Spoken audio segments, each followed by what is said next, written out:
1 वाटी साबुदाणा मऊसर असा भिजवून घेतलेला आहे. त्याच्यामध्ये अर्धा इंच आलं किसून टाकूया.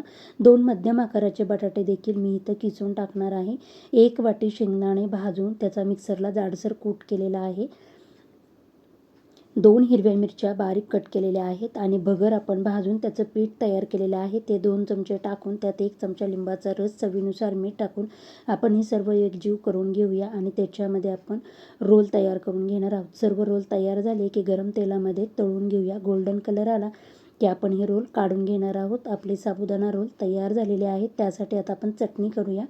भाजलेले शेंगदाणे पाव वाटी, त्यामध्ये कोथिंबीर, हिरवी मिरची, 1 चमचा लिंबू रस, अर्धा इंच आलं टाकून पाव वाटी पाणी टाकून आपण मिक्सरला ही फिरवून घेणार आहोत. छान अशी आपली चटणी तयार झालेली आहे. त्यात चवीनुसार मीठ टाकले की आपली चटणी आणि साबुदाणा रोल तयार आहे.